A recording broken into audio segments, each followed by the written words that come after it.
Hi Dave, welcome back to the Mate Night Podcast. We're ranking every film ever made. Hi Dave. This week is challenges. Today we will help you figure out if this film is right for you. We're going to start off with a gut reaction score out of 10 to 1 decimal place. Basically just deciding how much we enjoyed the film. Are you ready to get started, Fred? Yeah, maybe just one little precursor, a bit of a different setup for us today. We're going to do a spoiler discussion of the film because we just want to have a little chat about this film, and we are going to do a should you watch it separately. We might have already put this at the start, we might not, but if you are watching this to decide whether to watch it, don't do that. This is going to be a spoiler discussion of the film. Excellent. Okay, do you want to just get started with the gut reaction? Yes, I know what I'm going to score it. All right, who's going first? You go first, it's been a while. Okay, so do you want to count me in? I'll give you a go. Okay. 3. Right, challenges. Yeah. Challenge. Do you have any? No, I just felt like I wanted to set it up. Challenges, a sexy tennis romp. Ooh. Rated out of 10 by the Mate Night. 3, 2, 1. 7.5. 6.6. Okay, I thought you might not enjoy it too much. So qualitatively, what's a 6.6 to you? Yeah, fine. I for me now, 6.5 is a difference between a good and a bad, like kind of a net good, net bad, I'd say. I hear you. And I would say erred on the side of, on the it's not more a bad light film. side. No way. And just to stress, as we do say, I want to make sure we're being really clear on this. These are our gut reactions. We're going to talk in a bit more detail around, the high points and positives of the film. Some stuff just didn't really speak to me that much in my enjoyment of it, but it doesn't mean I can't appreciate why it's a good film. And added to that, there are just a couple of particular niggly things that generally mean that I'll detract a bit from my personal Any particular score. ones? What was it? Yeah, so the film is about a love triangle, essentially. Mm-hmm. It's about relationships, and specifically relationships between 3 people. And then the setting is tennis. So it's not really about tennis, even though they keep saying, in the film, I agree, it's all about tennis, when effectively it's not about tennis at all. So that's fine. You have films like this where there's a setting which is arbitrary and the story is the relationships between the characters. I'm completely happy with that. I think just a very personal issue of mine is that I really quite like tennis. Yeah. And I know a bit about tennis. And so it just rubs me the wrong way slightly, just having it in a setting which I was more familiar with, which if it was something I didn't know anything about, I wouldn't care, because all of those gripes would be out the window. Yeah. I think that probably the most important thing that I'll mention in the should you watch it is, if you want a tennis movie, don't watch this film. It's not a tennis. It's a romance movie. Not a tennis film. I mean, I was doing that video essay, and the opening intro line that I obviously spent ages crafting was, imagine a film disguised as a tennis story. But what unfolds on screen is a whirlwind of romance so intense it barely covers the writer's own repressed energy. So basically, it's not a tennis movie.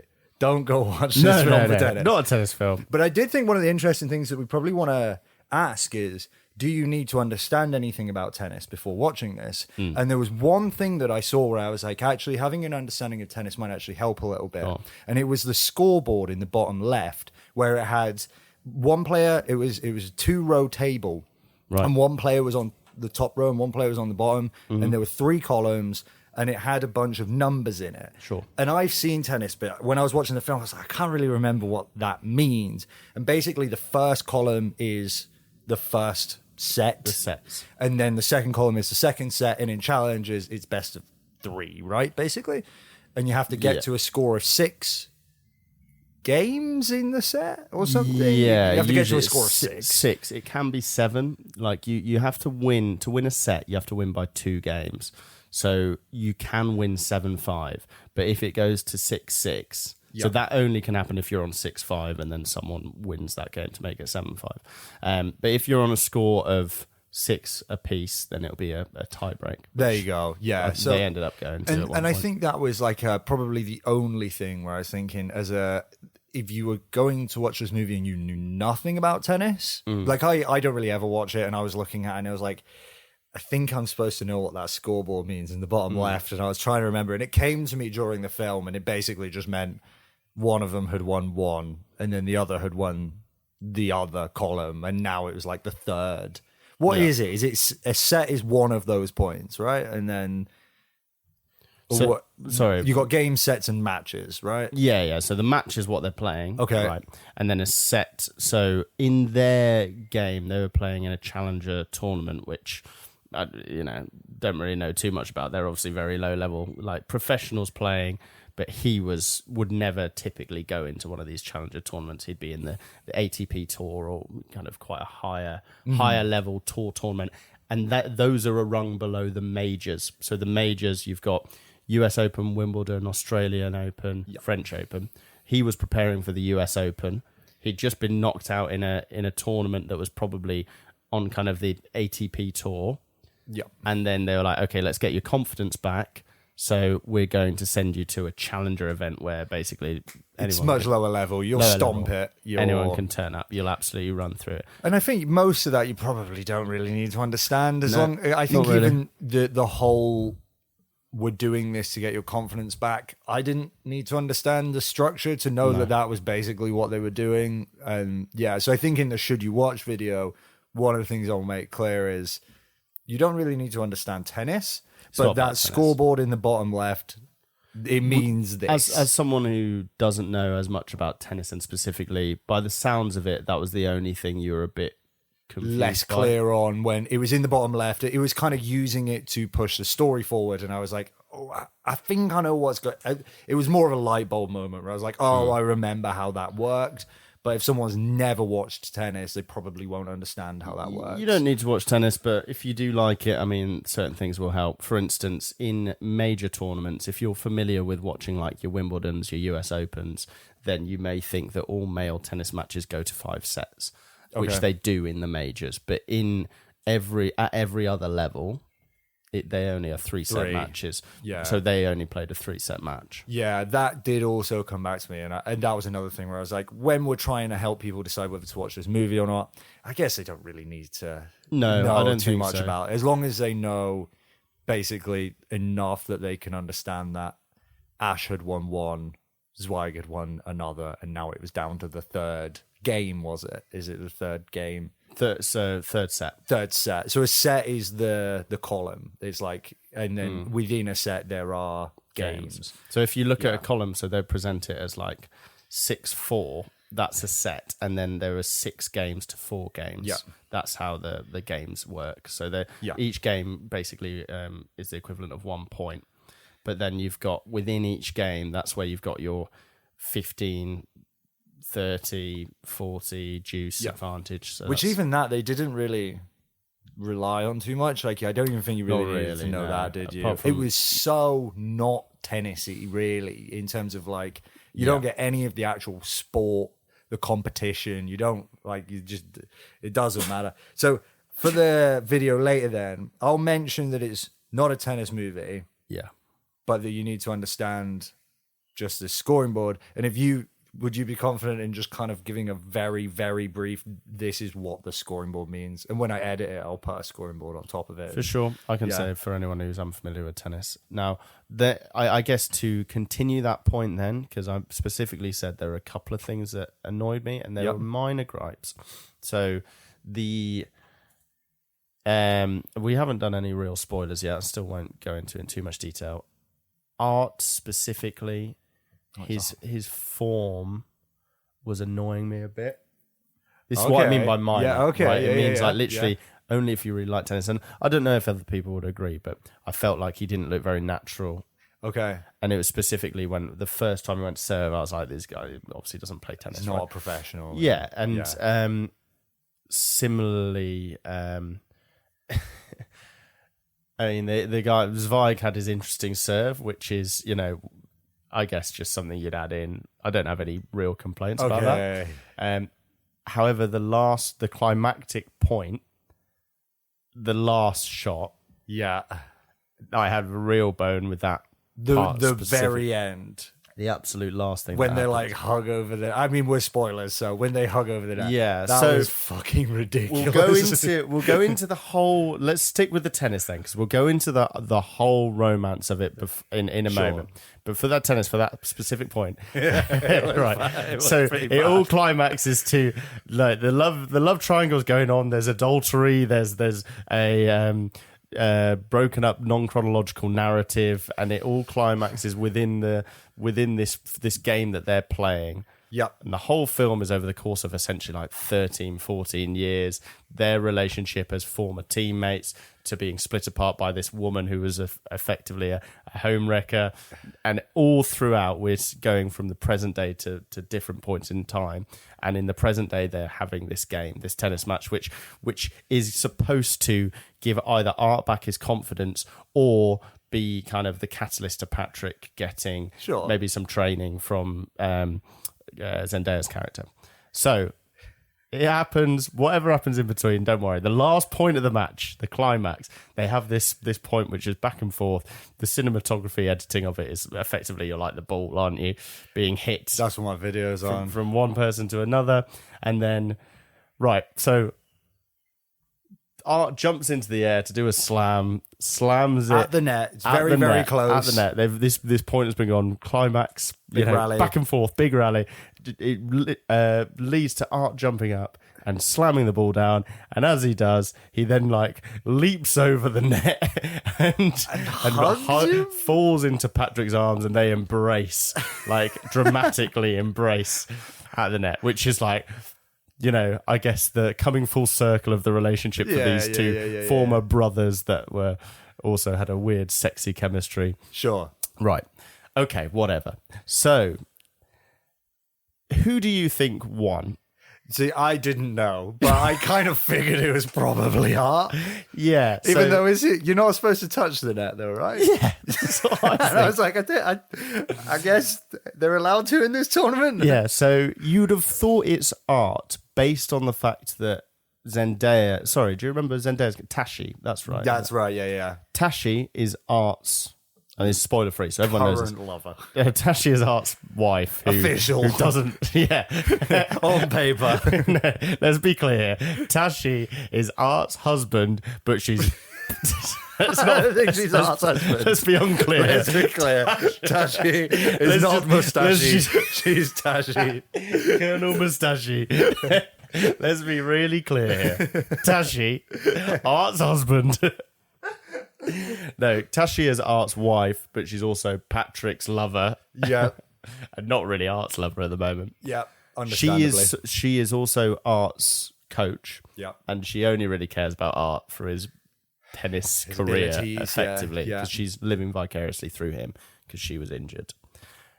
Her climactic moment at the end of the point is just getting up and having that yell of just intense, exhilarated, cathartic release. Sure. You'd presume that's because Art won. I didn't know. Yeah, well, I thought that they're trying to say Art won. And when I came out of it, I was like, but he touched the net. That's illegal. Yeah, he would have he lost that point. Yeah.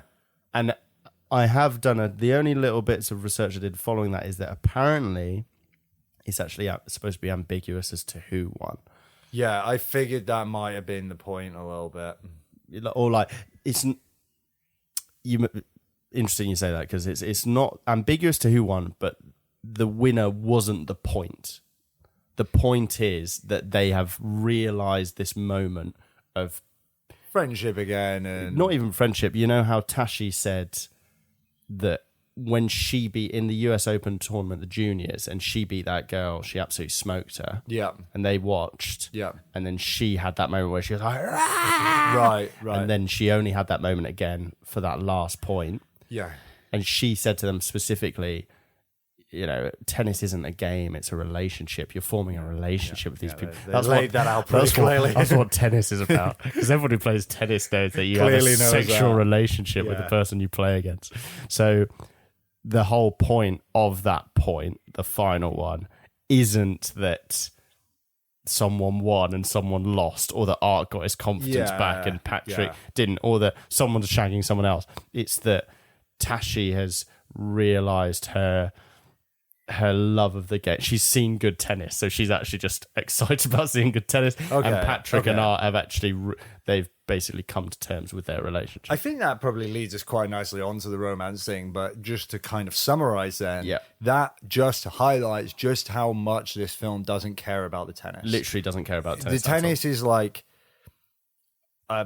probably quite a kind of quite a poor analogy, quite a bad metaphor. Like they really try to do this whole the tennis is the metaphor for the relationship, and the film is about the relationship. It's fine. It could have been anything. Really. I think it was missold on two fronts, really. It's not a tennis film, but it's also been missold, I thought, from watching the trailers, that the film was going to be about Tashi and her injury and how she comes back from the injury. And that kind of feels like more of an assumption in the story. Okay. It covers it, and then, but it doesn't, it's not really like the actual story that we're part of. We only actually see that whole bit where she injures herself, and then within like a scene, it's kind of now like, yeah, this is now the status quo. Like she's injured, now she can't play tennis anymore, now she's a coach. And I thought that from the trailer, it would be about her coming back from that injury, but actually that's over within a scene or so.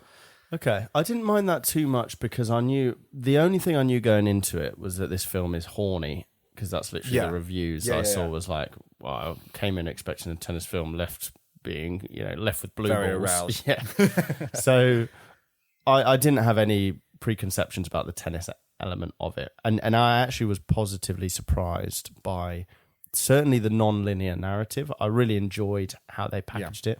And they were quite creative with the back and forth between the two stories. Certainly when they did a scene from the past and went back to the present day, I was like, I can't wait to find out. Okay. Yeah, not can't wait, but I'm interested to find out what happens. I'm engaged. What I did want to ask you, though, before we go into too much detail on the relationship, is the 7.5 is a pretty good score. Yeah. Can you talk to me about what led to that? Yeah. So I mean, first off, I think there was a little bit of just expecting it to be that typical I don't like romance. For those who say, I do not like romance, and I think that one of the most frustrating things in romance is that a lot of the plots trade off of a pivotal single lie, right? And for me, the romance in this was very, very interesting because the characters were reasonably direct with each other, and it was very out there and very strange. And I really enjoyed that. Like I was really engaged in it, and like it was a bit weird, but like it was still quite enjoyable. Like it was quite interesting. Like the way it opened up quite a lot of interest because the two blokes in the love triangle were quite clearly bisexual, and so it was a proper triangle of like. And it didn't have to lean on a lie. Do you know what I mean? It was much more, the romance felt like an exaggerated realism, but it didn't have a kind of cheap fucking thing where it's like one conversation is just going to fix this whole plot. So I really liked that. The video that I'm going to be releasing basically says the way it was directed was uninhibited. And so I thought it was very interesting and fun, but also kind of cheap as well. Right. And so I enjoyed that, but it stopped it from doing better. So for example, like the tennis ball POV, right? Yeah. Immediately following an underneath a glass pitch, immediately following like dance music, immediately following like Latin church music, immediately following like jumping backwards 12 weeks. Yeah. It was like absolute chaos in terms of like the best thing I could kind of come up to describe it was like if you've ever looked at a professional camera and there's a load of buttons, you don't know what they do. It was almost like he just pressed every single button throughout the movie. Yeah, that's a great point. It was a lot of fun. And I kind of appreciated that because I went in expecting this kind of bog standard rom-com, and I came out and I was like, well, that was interesting at least. Like it was crazy. Yeah, for sure. And so I was like, I think I was pleasantly surprised by that, you know? It wasn't rubbish and boring. It was chaotic and a bit weird and kind of very good at moments and very shit at other moments, and I appreciate that. It's fine. It was a bit of a kind of it was chaotic. You're right that in some elements the what was it, Luca Guadagnino, he sometimes does quite a good job of holding back. Like, I'd gone into it expecting horniness all the time, and we may go into it in a bit, but it's not something I go out of my way to watch. Like, horny films, they don't really do it for me. And I was pleasantly surprised by how they held back a fair bit in terms of the overtly horny scenes. 100%. Maybe like 2, but there were also like, particularly the music, you know, you mentioned like the dance kind of motif that they had. You know, the bit like down, for sure. Down. They just sometimes dropped it in just like random conversations where you're like, okay, he's obviously made the choice to be like, you know, people are going to start to really recognize this little motif I'm going to use. So I'm going to just drop it into places. And sometimes it would just be random conversations that two people were having. And then out of nowhere, they go like, 100%. Like, why is he doing it? It felt so out of place, didn't it? It was like, why is that happening now? Like alert me to get an erection or something like that. What's going on, you know? But I don't know. I told you as well going into it, like, I've read stuff about this being horny, and I don't know if I'll like it, but I was surprised by the interesting narrative and some elements of it that made me think, okay, it was all right. He held back in bits, didn't he? And sorry, not just in bits. He, in terms of the horniness, he actually held back very, very well, I thought. I think it could have been very graphic horniness, and it was not that at all. But every single, whereas there wasn't like loads of nude sex scenes and all that, every single interaction had like this kind of tension underneath it, this sexual tension, where it's like, and it wasn't even just between the main characters, like it would be between Zweig and this 50-year-old receptionist behind the hotel, and he'd be an inch away from her face, and it was like every interaction was horny. And it was like, I think that it was actually acceptable because of the fact that he didn't then go and make it like quite graphically horny as well. Like, it was kind of okay because of that. Yeah, so it's true. Like, it was uncomfortably horny at all points. There was an undercurrent of horniness throughout the whole thing, throughout it all, every single scene, every single interaction, and yeah, I mean, I guess it just makes you think about why does someone want to make a film like that?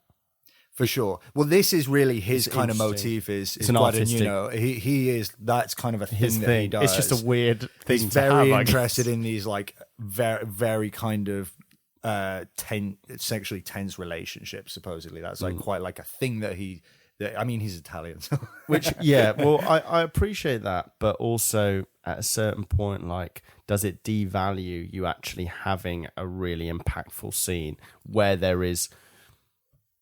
I can think of a great example of this. When we watched The Exorcist, do you remember there was that scene where we were before Reagan got possessed, we had a scene where she was talking to her mum, and it was like a super close up of her face, and you were like, is it supposed to be kind of horniness? Yeah. I was like, no, I think it's just supposed to make you really uncomfortable, and it did its job of being like a super uncomfortable scene, and then obviously you had the horror that came after, but they did a really, really excellent job of basically setting the scene for uncomfortableness with that. And you feel like when in this film, I can't speak for his others, though I have heard Call Me By Your Name is similarly horny. In this film, maybe taking more of a back seat rather than having every single scene has to have some horniness, kind of devalues the scenes that do. Yeah, it was probably a bit too much, but I would say he managed to get away with it because of the fact. I do agree with you, yes, and I think that the only reason why it hasn't just destroyed the film is because he was smart enough to not let it get too graphic, too clear. Sure.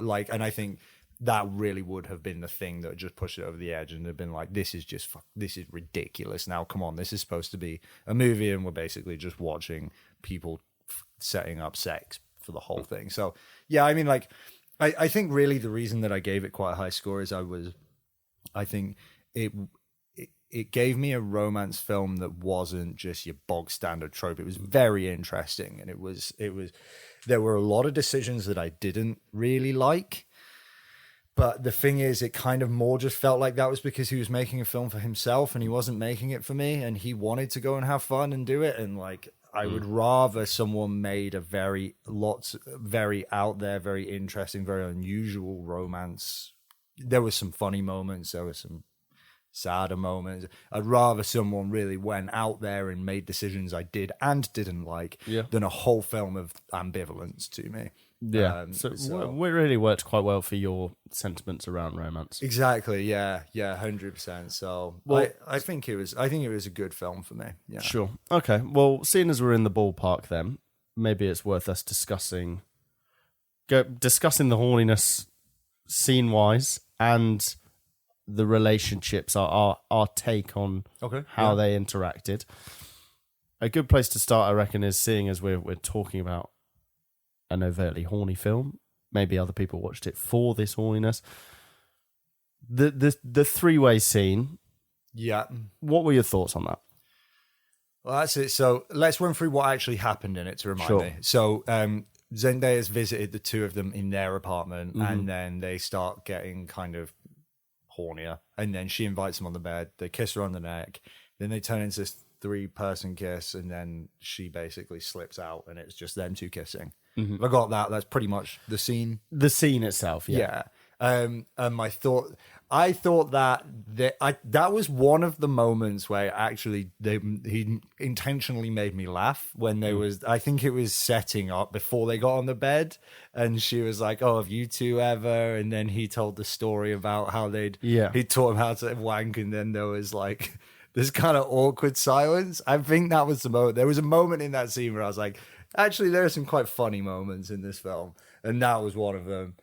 And then it ended with the two of them kissing, and I was like, it's interesting, I like it. It's different. I was not expecting that. Okay, cool. I guess intense. I guess we're doing this now. Cool. Again, it's like it's the same as before. It was like it wasn't boring. If anything. And so that was kind of my take on it. And I asked myself a few things about it, like, right, if you were in a 3-way kiss and then someone left and you were just like full on kissing someone else, would you not notice? I don't think so, but I guess it was similar to the last point where, the over the net point.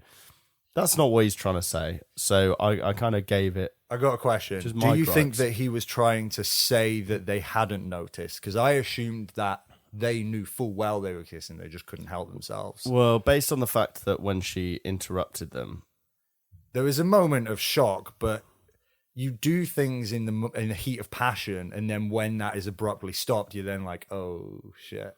I think if they'd have known, they'd have probably just carried on after, wouldn't they? Yeah. When she interrupts them. I think they make a point of her holding back, and her machinations going on of I've made this happen, and they don't know. And then when she interrupts, they're like, "Oh shit, what were we doing there?" I think my interpretation was different then. I thought that it was that she had managed to get them to, who clearly had kind of always had this thing between them, to finally get passionate enough to just let the floodgates open. Well, it's interesting you say that. I don't think, and you mentioned a few things here. For other people who've watched this, probably feeling the same way. You can come out of this having loads of different interpretations, which is one of the positives of the film. For me, I don't think art reciprocated Patrick's feelings for him. I read a comment on this which I agreed with, which was art loves Tashi. Well, actually, go. Patrick loves art. Art loves Tashi. Tashi loves tennis. Okay. Yeah. And I agree. In a simplified version, I think that Patrick, I don't think Art was bisexual, whereas Patrick, they insinuated quite clearly with his Tinder having blokes on it, and also the scenes, another more kind of hit you over the head decision that the director would have. They'd always be eating like hot dogs and like popsicles and stuff, and they'd be eating them really close. It wasn't subtle at all. So the scenes where there are a few scenes which indicated Patrick's affection for art, such as when Tashi won a point and Patrick's the one who grabs Art by the leg in the first. It's always him kind of. Seems to be when Art tries to break them up and Patrick then comes to visit them in college. Yeah. And Patrick basically is like, "Oh, you sly dog, I know what you're getting up to." I loved that. But he was very close. He was like very close to him, bringing him closer. He was doing together. that to everyone. He was terrible. But I think that. he is. I think it's fair to say he's bisexual. He's not gay. I think that's an interesting take. Yeah. But I felt with Art, it was very, and also of course, you know, what really happened on that Patrick teaching Art how to wank. Right. Like, did Art just wake up and happen to see Patrick masturbating, or was Patrick masturbating to Art? Okay, so I think that's 100% a good take. The only thing I'm curious about is I kind of, without realizing it until you've laid it out, kind of assumed that Art wasn't not bi. So he was bi. He was just particularly in love with Tashi. And he was also across the board, including towards Tashi generally, was less kind of charming and hot and kind of like that was hot. It was more of a persona thing. And it's like, it wasn't that Art had anything really. He seemed to me to have like there was something there for him towards Zweig, Patrick, whatever his name is.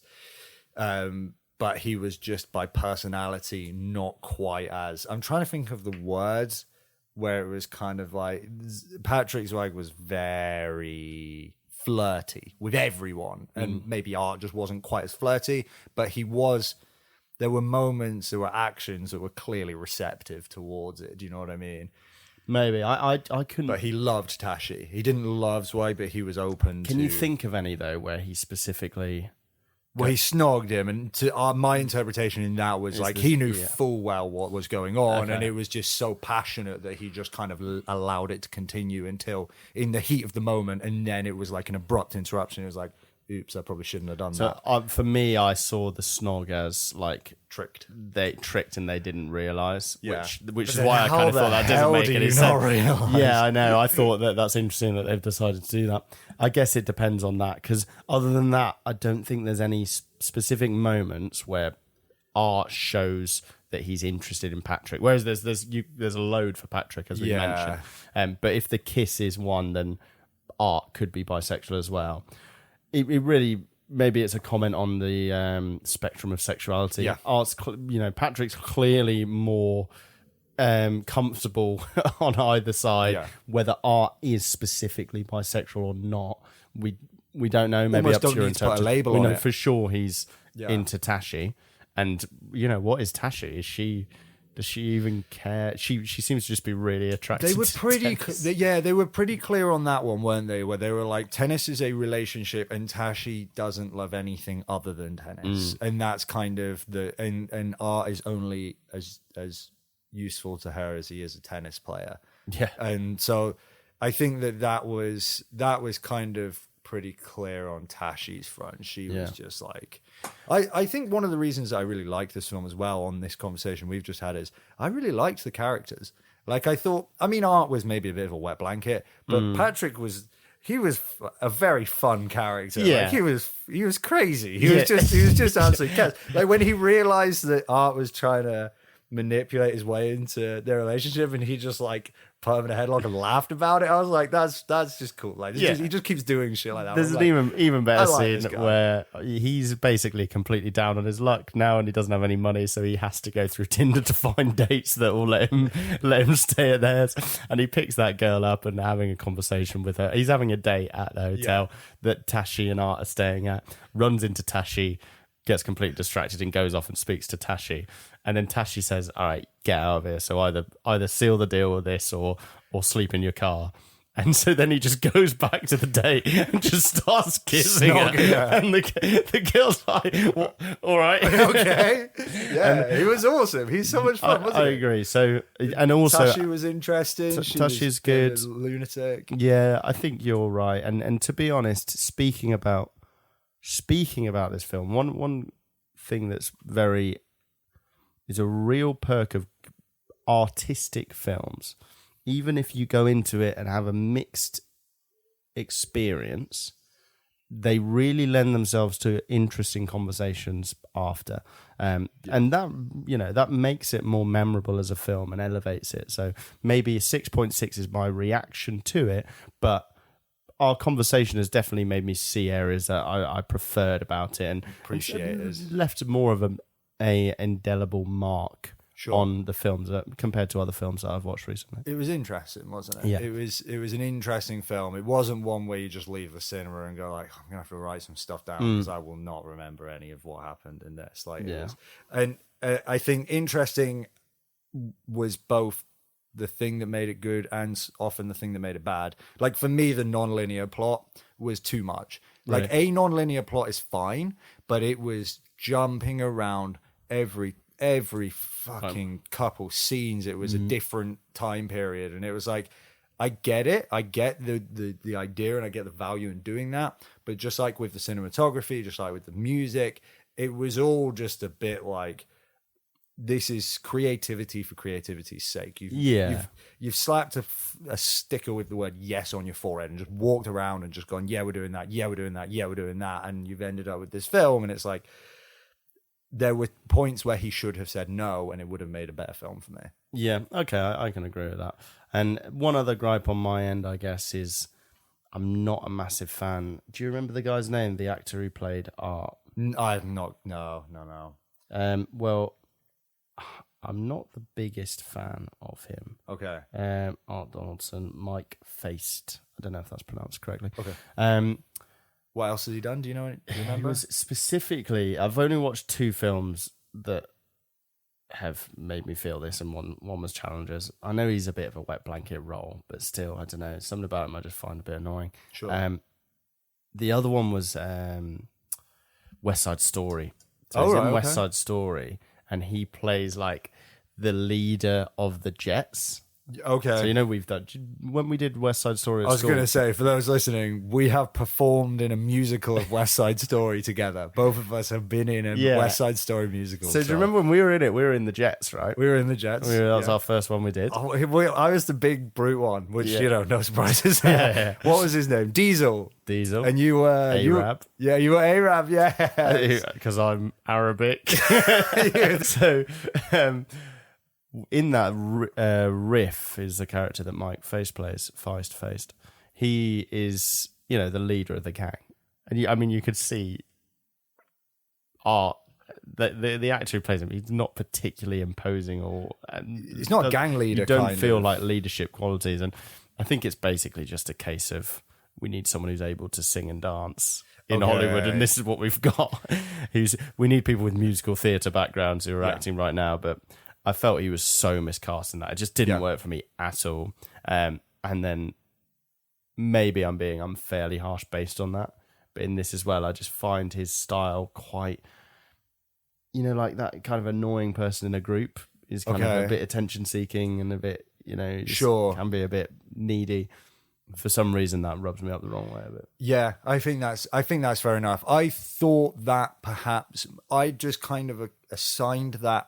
This is the only thing I've seen him in, and I thought that they picked the right person for that role because, especially towards the end of the film, it became clear that he wasn't really that much of a attractive man or anything. He was he was a bit of a weasel, and he was a bit of a quit. Like really deep down, he was a bit of a quitter, and.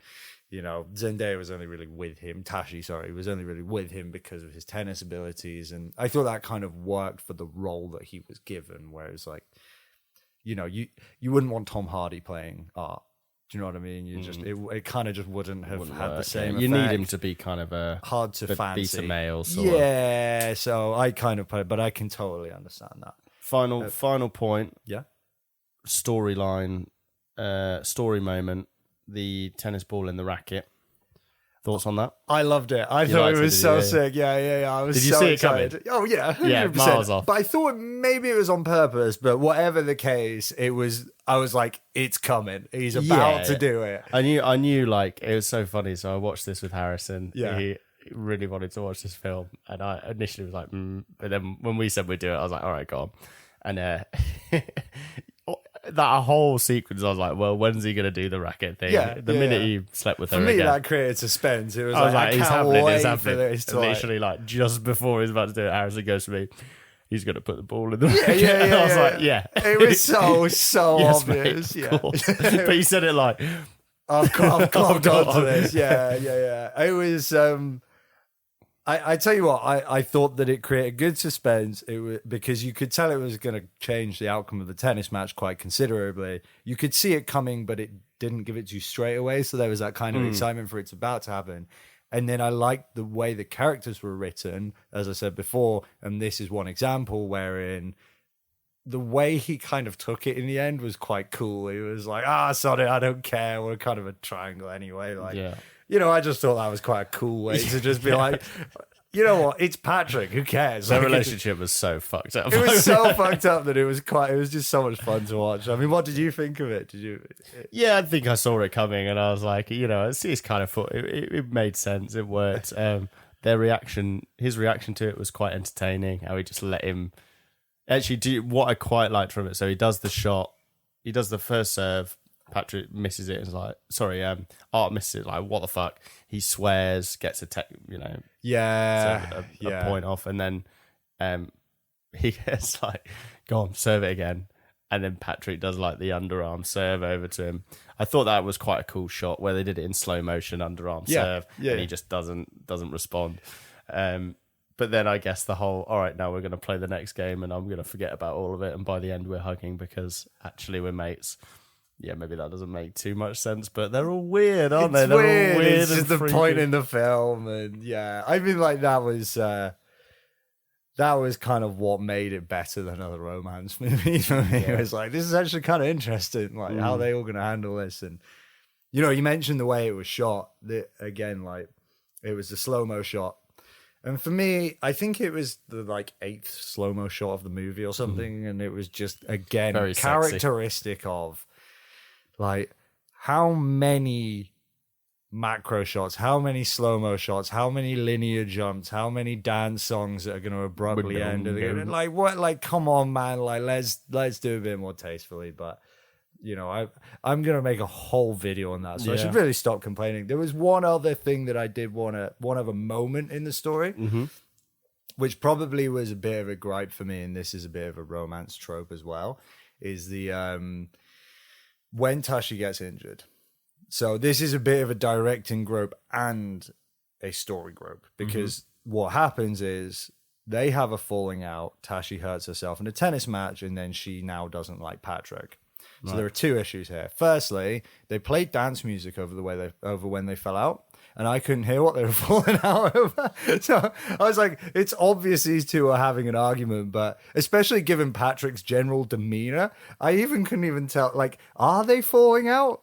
And then it kind of, but I couldn't hear a word that they were saying over this dance music. So I was like, I think this is a bit of a me problem. I think I just for whatever reason. Well, it typifies one of the things we said about they put this music in at random moments. They're falling out and there's dance music on, and it's like, and it's very, very loud, and you can't really hear what they're saying. But whatever, fine.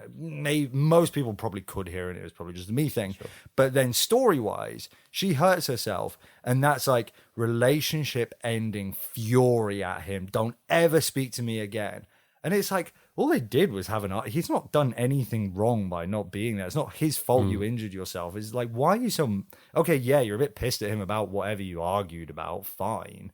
But why is it now that, like, 15 years later, you see him in the lobby of a hotel and you're like, get out, you scumbag. And it's like, what did he do? What was, like, the thing that he did to upset her so bad? So I think a couple of points.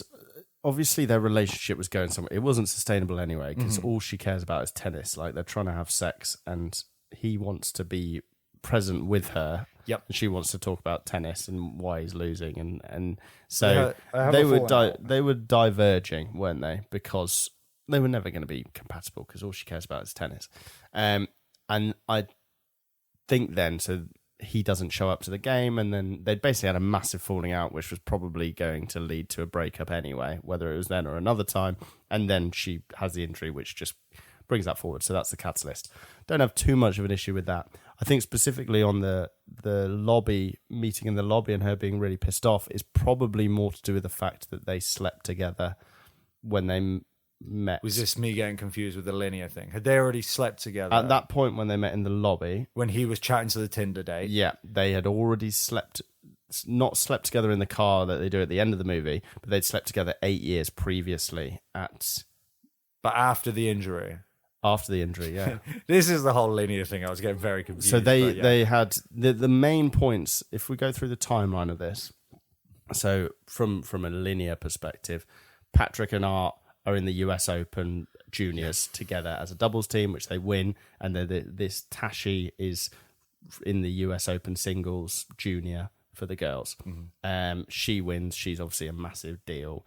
Patrick's more of a big deal on the boys' side, and he ends up winning the US Open on that side. They have their love triangle moment.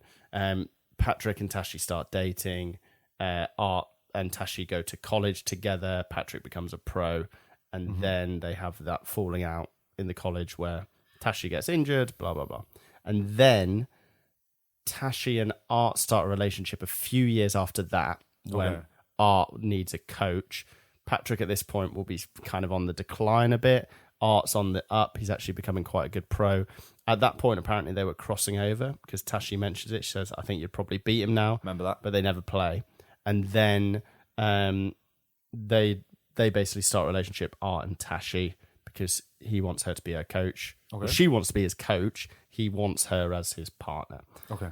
And then maybe like 6-7 years later at that point, they then have this, I think it was at the US Open, they have an incident where their kind of paths cross, and Tashi and Patrick have an affair then. What's the like visual setting to help me remember? So it was first mentioned. You remember the scene in the sauna where Patrick comes in with his cock out? Yeah.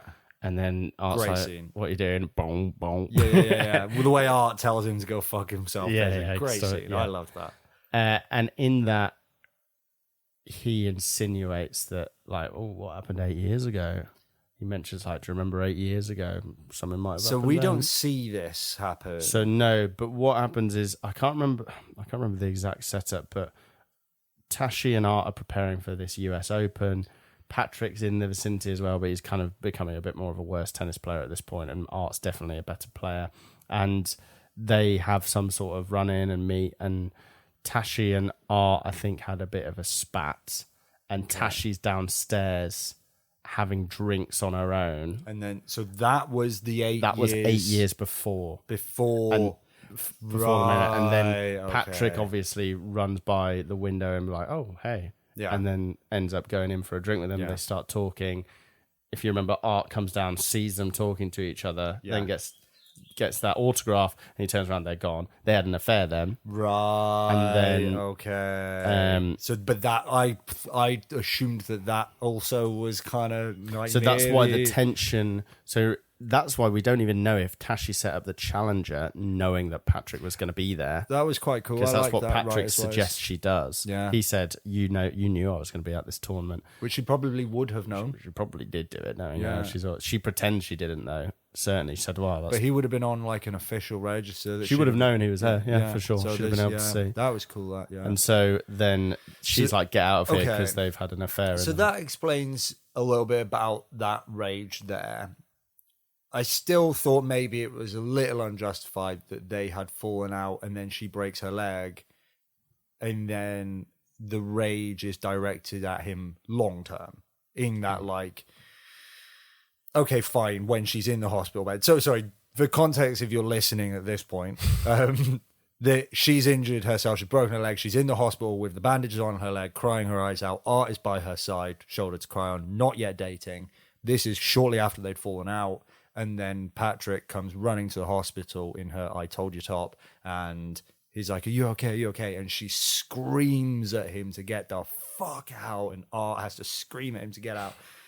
And like, okay, fine. I was like, okay, maybe she's just so hurt by this damage that she's, you know, in that moment.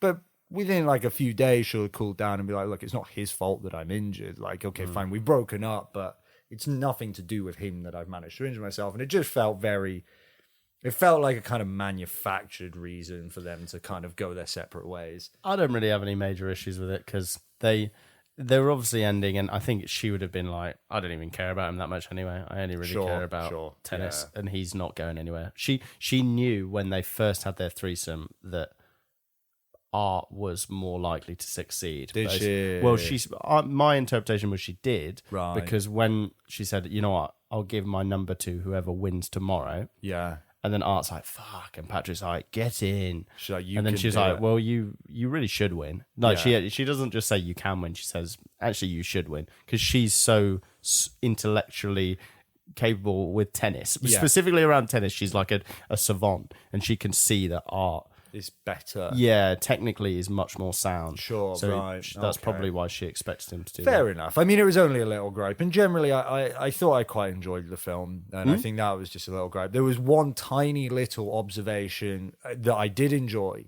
that doesn't require a full conversation, but I feel should be immortalized in the Make Night Chat.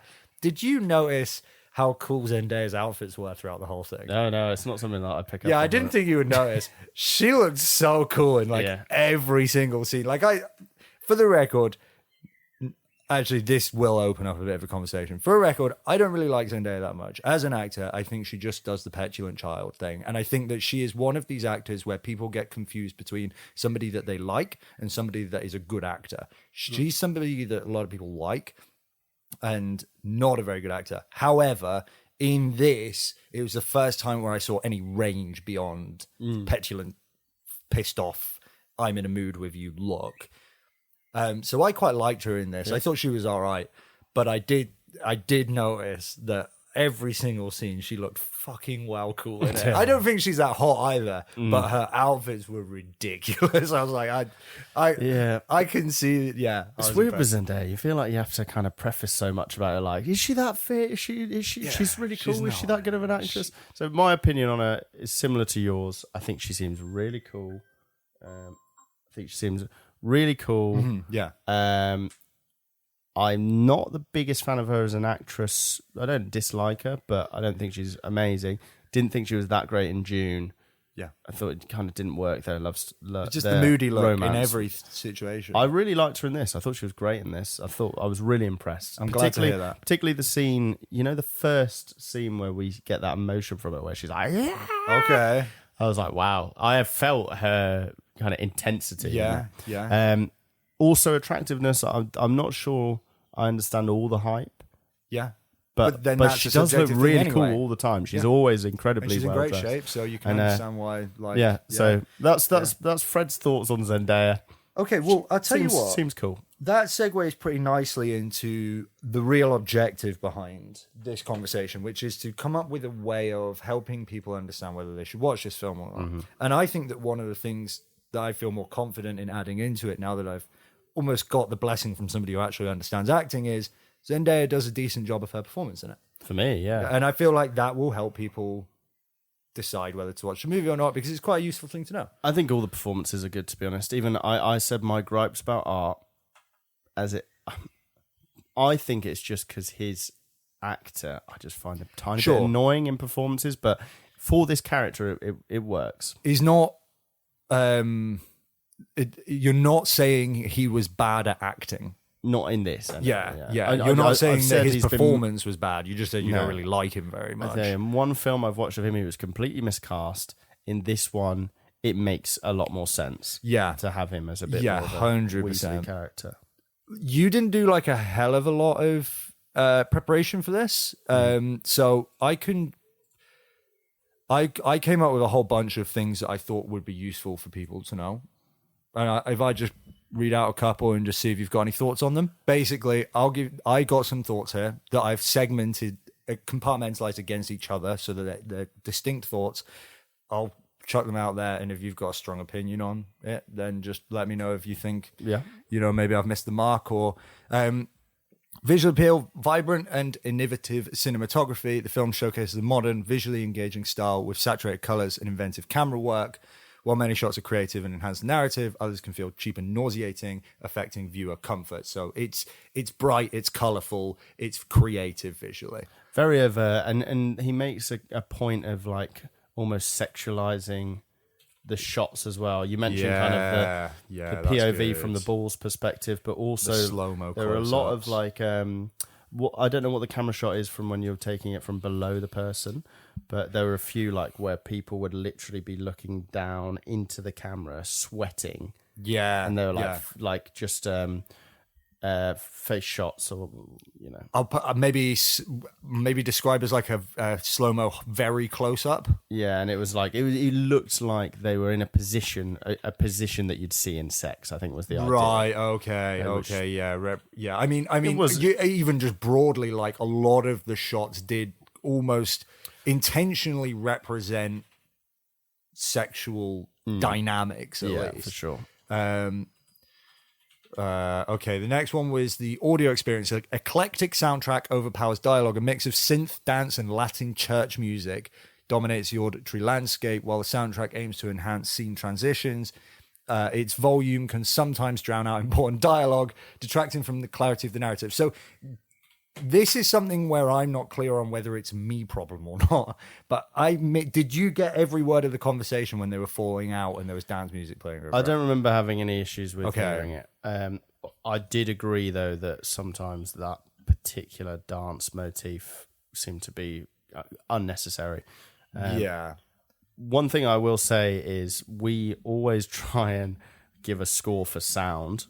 Yeah. And we sometimes have a lot of difficulty because the sound isn't memorable. No issues of that in this. We will have an opinion on it. That the sound, we can say with confidence. I remember the sound. It was very clearly input into scenes. I hate dance music, but I didn't mind it, and I didn't mind the juxtaposition between that and Latin churchy stuff, and that being the only two genres. I didn't mind it; it was fine. But I thought that the times in which he chose to put it in, like you were saying, were questionable at moments. There were times where it was like, why now? Like that just seems such a strange moment. Yeah, it was almost the choice of music was good. Sometimes it was misused. Yeah, okay, yeah, but decent soundtrack. The acting highlights we just went over, but I'll read it out anyway. Zendaya delivers a compelling performance, bringing depth and authenticity to her character, which stands out as a highlight from the film.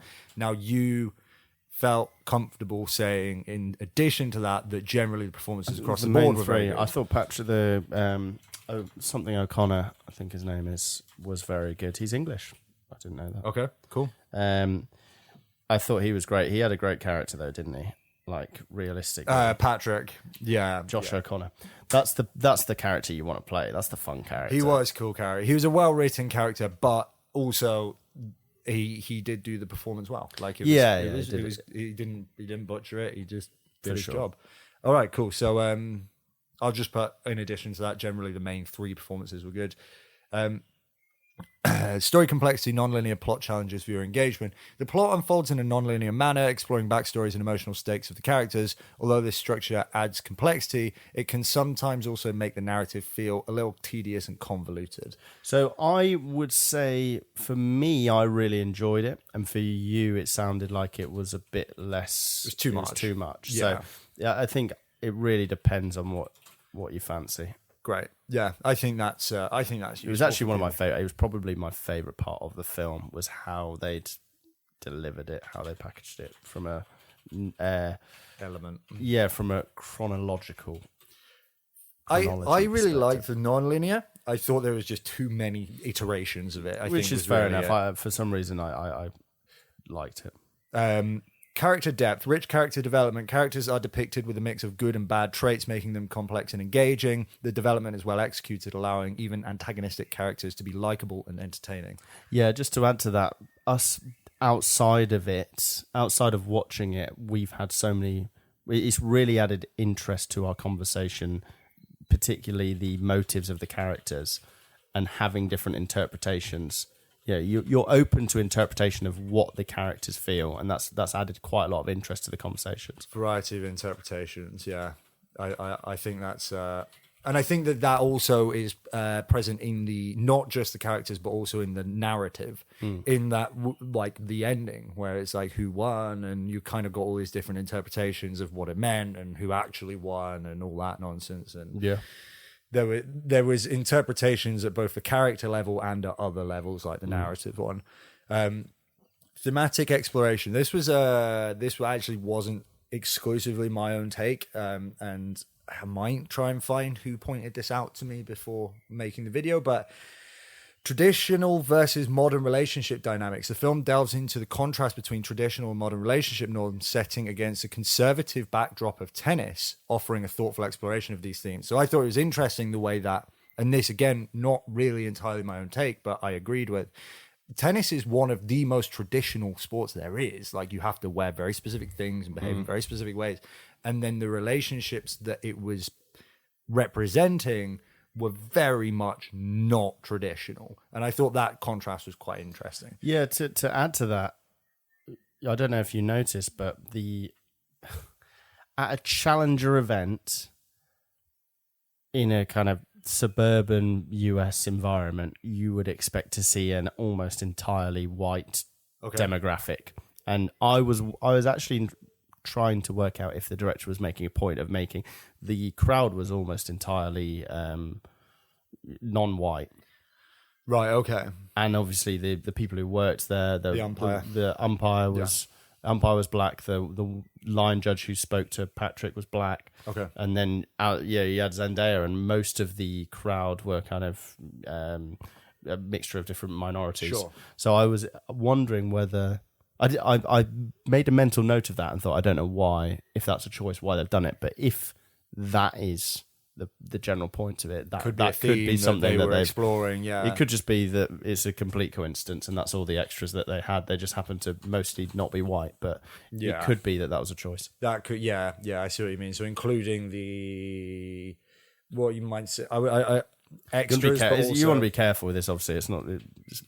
To make a point of people being not white in a film, but it's in those settings you wouldn't typically see. Yeah, it's more about making a point of there being a lot of contrasts. Thematically, there's a lot of contrasts in this movie, and one of the contrasts is Latin versus dance, and another sorry, Latin might sound like I'm saying Latin dance. No, I mean Latin like church choir Latin, like they are speaking Latin, right? Okay. Versus dance. There's a lot of contrasts in it, and one of the contrasts which someone else observed was that there was this whole very traditional versus very non-traditional, and I think that probably would. Thanks for clarifying that, by the way, because I've been thinking this whole time you were talking about like Latino music, right? Like Latin American. Whenever I hear Latin, I associate it with Latin American music. So when you're like Latin American church music, do you remember? I was like, I don't remember what that Latin American church music was. Yeah. No, it was. There were two songs. There were two types of songs. It was either very modern dance,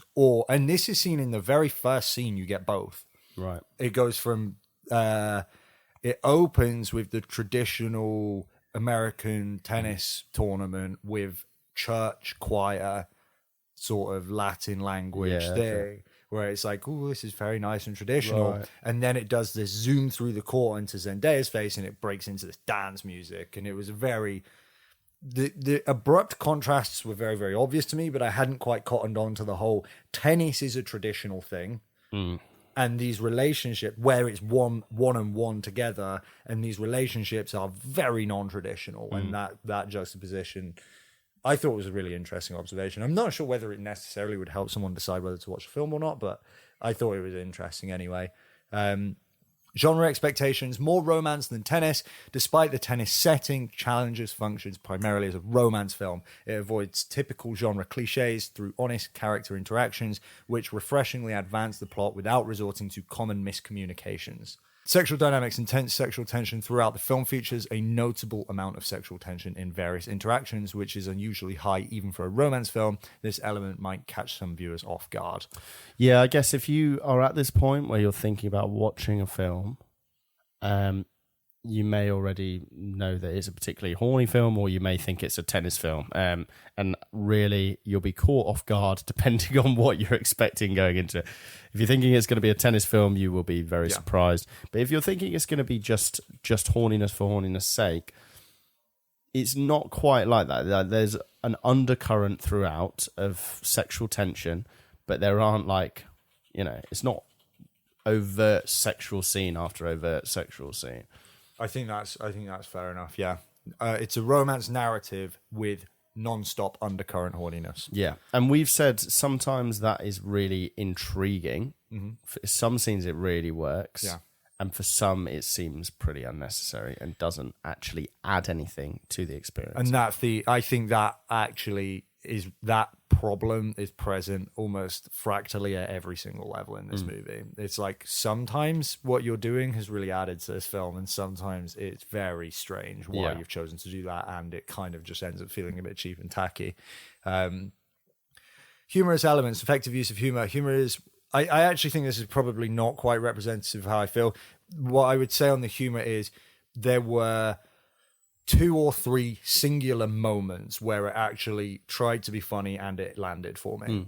It wasn't trying to be funny throughout the whole movie, but it was probably one of the only things in this movie which was kind of tastefully peppered. They did the humor very well, actually. Yeah, because they don't try at all. They don't. I'm not saying they don't try at all.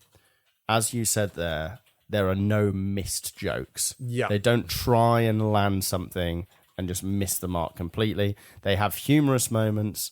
Particular characters are pretty funny, and they work. Yeah. It was probably the only tasteful part for me. Yeah, they did a good job, because it's not trying to be a funny film, but it does a good job. And often films will try so hard to be funny that it detracts from other things. And that's probably, that's the only thing I will add. It's not even on this point, because the humor that they went for, they did well on. But some of the sexual stuff I found funny, and it definitely wasn't meant to be intentional. Okay, yeah, I'm speaking specifically about the dance music-y soundtrack of the dome boom boom, just being unnecessarily shoehorned into conversations where you're like, it doesn't need to be here. I started to find it just funny at that point. Yeah, okay. So it wasn't something they were going for there. Some sexual stuff's not supposed to be funny, but was bizarre enough. Yeah. That you might even enjoy it for that. I probably enjoyed that. Make you giggle. It certainly isn't something, as far as I could tell, they were going for. Thanks so much, everyone, for tuning in. We weren't able to record the critical score section because of time and technical issues, so I'm just going to quickly read it out to you. This is what we landed on. Challenges 2024. Fred gave it a 6.6 out of 10 for enjoyment. I gave it a 7.5 out of 10 for enjoyment. We gave plot a 7. We gave character an 8. Dialogue 7. Performance 7. Visual 7. Sound 8. And impact 8, which gave it an average score of 7.34 out of 10, which makes it the 23rd greatest film of all time, or sort of in the bottom 20 percentile. I guess that makes it the 80th. If you've got any comments, there should be a link below that you can send us some stuff in. Like I say, thank you so much for listening. We really, really do appreciate it. See you on the next one.